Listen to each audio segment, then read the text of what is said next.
Hello friends, स्वागत करते हैं आप सभी का स्टडी विद यूट्यूब चैनल में। तो दोस्तों, आज के इस वीडियो में हम लोग पढ़ने वाले हैं राष्ट्रीय शिक्षा नीति 2020 यानी कि नेशनल एजुकेशन पॉलिसी 2020 है।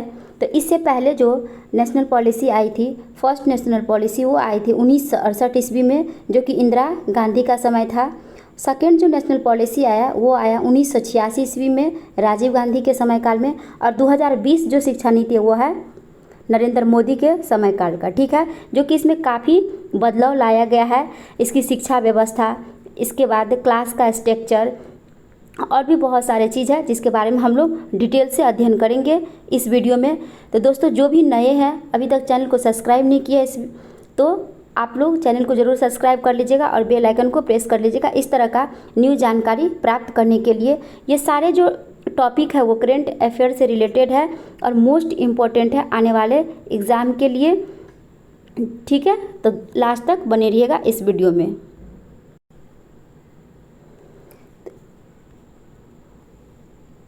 इसमें हम लोग इस टॉपिक पे चर्चा करेंगे, नई शिक्षा नीति में क्या बदलाव आया है, 5+3+3+4 का स्ट्रक्चर क्या होता है, 10वीं और 12वीं में बोर्ड खत्म हो गया है, नई शिक्षा नीति 2020 कब से पूर्ण रूप से लागू होगा और अब स्नातक 3 या 4 साल का होगा या नहीं होगा, इसके बारे में डिटेल में अध्ययन करेंगे। और भी कुछ एक्स्ट्रा फैक्ट है, मुख्य बातें हैं जिसके बारे में हम लोग पढ़ेंगे, ठीक है। तो लास्ट तक ज़रूर वीडियो को देखिएगा, ठीक है। पसंद आएगा तो लाइक ज़रूर कीजिएगा। तो देखिए क्या है कि राष्ट्रीय शिक्षा नीति 2020 क्या है। तो फर्स्ट पॉइंट है कि शिक्षा नीति 2020 भारत की शिक्षा नीति है जिसे भारत सरकार द्वारा 29 जुलाई 2020 को घोषित किया गया था। तो दोस्तों, कब आया था यह? 29 जुलाई 2020 को।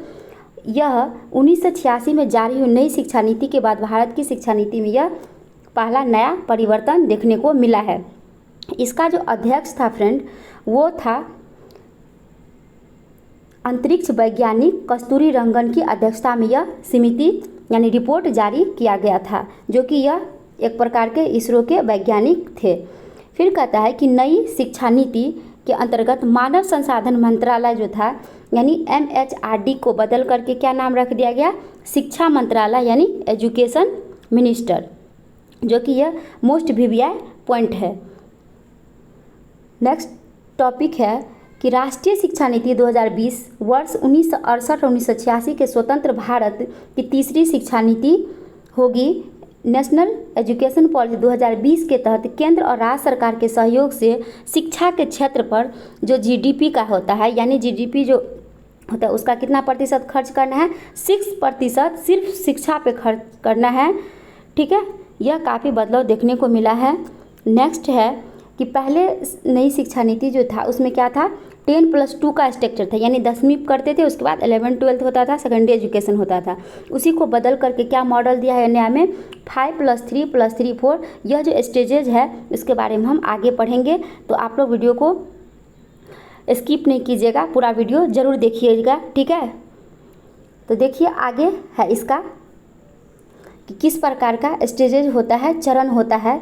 तो एज तो सेम है, लेकिन पहले क्या होता था कि बच्चे को 6 साल में एडमिशन दिलाया जाता था स्कूल में, लेकिन अभी क्या है कि 3 इयर्स में ही स्कूल में बच्चे को भेज दिया जाएगा, जो कि फाउंडेशन स्टेज कहा जाएगा। और इसमें कितना वर्ष शिक्षा अध्ययन करेगा? 5 वर्ष, जो कि नर्सरी, LKG, UKG और 1 और 2, जो कि 3 साल से 8 वर्ष तक उसका कंप्लीट हो जाएगा 5 वर्ष का शिक्षा, जिसमें बच्चे पहली और दूसरी कक्षा पढ़ लेगा। और इसमें कोई एग्ज़ाम नहीं होगा, खेल खेल में बच्चों को सिखाया जाएगा, खेल खेल के माध्यम से, ठीक है। दूसरा स्टेज जो होता है वो होता है प्रीपरेटरी स्टेज। यह 3 साल का शिक्षा होगा जिसमें बच्चा कहाँ तक पढ़ेगा? तीसरी, चौथी और 5वीं। और कितना वर्ष का समय लगेगा? 8 से 11 वर्ष तक बच्चा 5वीं क्लास तक पढ़ लेगा। फिर है मिडिल स्टेज, जिसमें बच्चा फिर 3 साल रहेगा, तो क्या क्या पढ़ेगा? 6ठी, 7वीं और 8वीं तक का कक्षा पढ़ेगा। और एज कितना रहेगा उसका? 14 वर्ष तक। और लास्ट है सेकेंडरी स्टेज, जिसमें बच्चा 4 साल रहेगा। कितना कक्षा अध्ययन करेगा? 9वीं से लेकर के 12वीं तक, और 10वीं में बोर्ड एग्ज़ाम ख़त्म कर देगा। डायरेक्ट कब होगा एग्ज़ाम? 12th में होगा। तो ये सेकेंडरी स्टेज कहा जाता है इसको, जिसमें बच्चा 14 से 18 साल तक कंप्लीट कर लेगा। तो पहले भी था कि 12वीं तक का अध्ययन जो करता है वो 18 साल तक कंप्लीट हो जाता था, लेकिन पहले क्या था 6 वर्ष से शुरू किया जाता था। अब हम कब से शुरू करवाया जाएगा, तो 3 साल से ही बच्चे को स्कूल में डाल दिया जाएगा, ताकि वो कुछ कुछ खेल खेल के माध्यम से अपने दोस्तों के ग्रुप में सीखना शुरू कर देगा।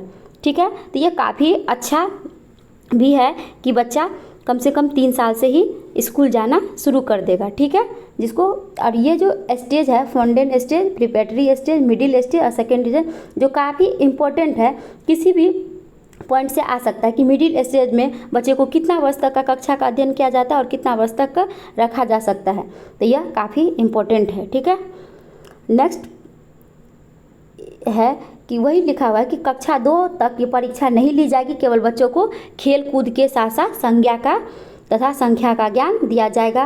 कक्षा 3 से 5 तक के छात्र अपनी मातृभाषा और स्थानीय भाषा में पढ़ाई करी जाएगी, यानी कि जिस भाषा से वो अपने घर से जो भी भाषा मदर टंग लेकर के आता है उसी भाषा में बच्चों को पढ़ाया जाएगा, ताकि उसको ईजिली समझ में आ जाए।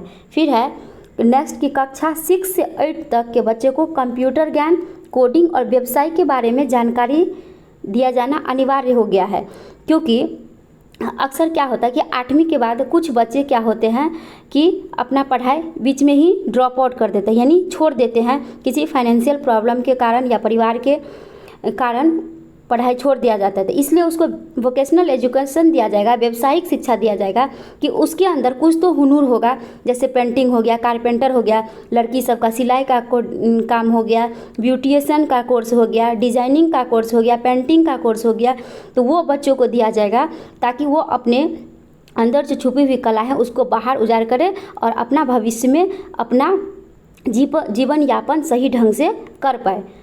ठीक है, और उसको रोज़गार सुलभ तरीके से मिल जाए, इसीलिए 6 से लेकर के 8 में व्यावसायिक शिक्षा को जोड़ा जाएगा, जो कि काफ़ी इम्पोर्टेंट है। यह नई शिक्षा नीति ऐसा होनी भी चाहिए। नेक्स्ट है कि कक्षा 9 से 12वीं तक में परीक्षा सेमेस्टर वाइज ली जाएगी, जो कि वर्ष में पहले 2 ही बार होता था, अब सेमेस्टर यानी प्रत्येक 6 महीना परीक्षा लिया जाएगा। छात्र साइंस, कॉमर्स और विषय के साथ आर्ट्स विषय भी ले सकते, यानी कि यहाँ पे विषय का कोई ओलझोल नहीं है कि सिर्फ साइंस स्ट्रीम होता है, आर्ट्स है और कॉमर्स है।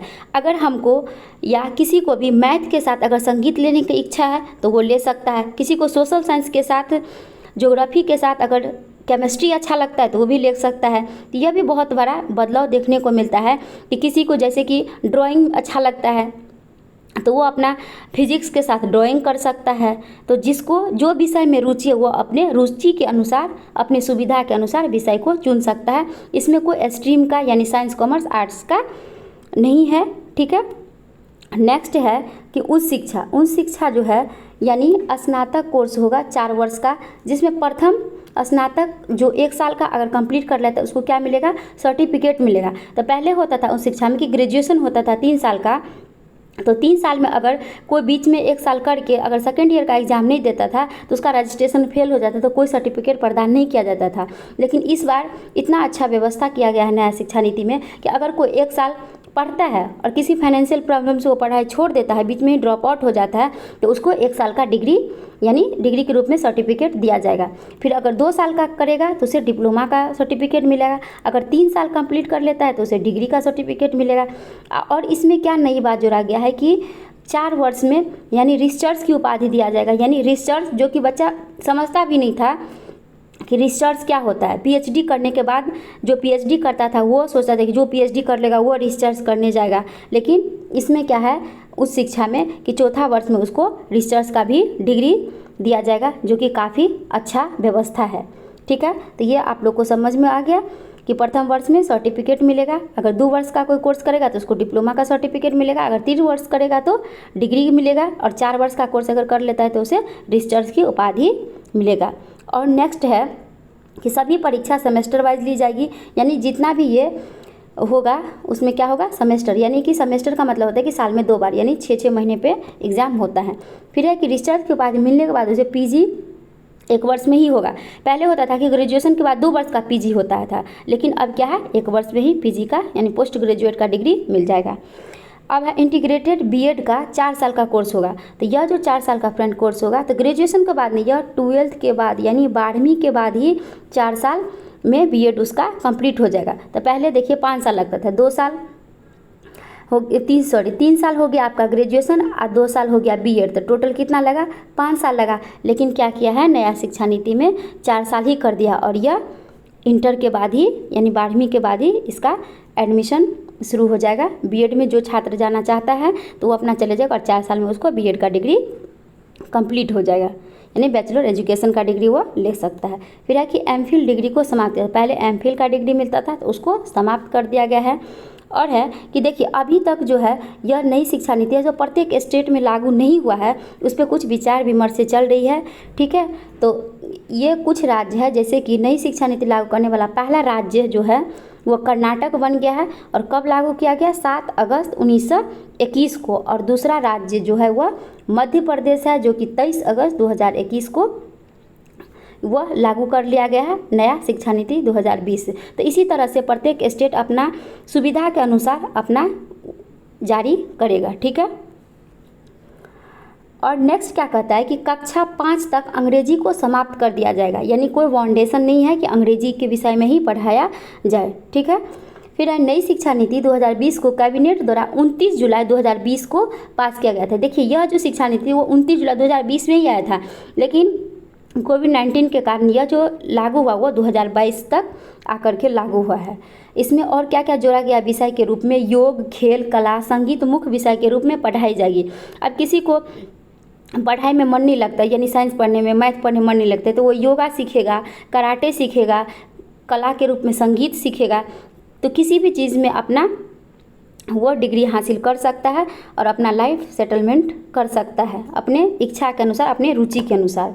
ताकि नई राष्ट्रीय शिक्षा नीति 2020 के तहत वर्ष 2030 तक सकल नामांकन अनुपात को कितना करना है, 100%। उसका लक्ष्य है कि 2030 तक 100% क्या करेंगे, एडमिशन बच्चे को ले लेंगे। फिर है कि नेशनल एजुकेशन पॉलिसी 2020 के अंदर MHRD का नाम बदलकर क्या रखा गया, शिक्षा मंत्रालय रखा गया। यह पॉइंट काफ़ी इंपॉर्टेंट है दोस्तों, तो इसको ज़रूर याद रखिएगा, ठीक है। नेक्स्ट है इसका करने का मुख्य उद्देश्य क्या है, शिक्षा और सीखने यानी एजुकेशन एंड लर्निंग पर पुनः ध्यान आकर्षित करना। क्योंकि बच्चे को क्या होता है कि एक बोझ के रूप में शिक्षा लगता है, इसीलिए वह शिक्षा से दूर भाग रहा है, ठीक है। तो इसीलिए शिक्षा को रुचिकर बनाने के लिए यह नीति को लाया गया, ठीक है, जो कि काफ़ी इम्पोर्टेंट भी है। दोस्तों अगर वीडियो अच्छा लगा होगा तो ज़रूर लाइक करके कमेंट कीजिएगा और अपने दोस्तों में शेयर कर दीजिएगा और बेल आइकन प्रेस कर लीजिएगा। अगर इस चैनल पर पहली बार विजिट कर रहे हैं तो बहुत बहुत धन्यवाद और चैनल को ज़रूर सब्सक्राइब कर लीजिएगा इसी तरह से न्यू नोटिफिकेशन पाने के लिए। तो चलिए मिलते हैं नेक्स्ट वीडियो में। Okay, thank you.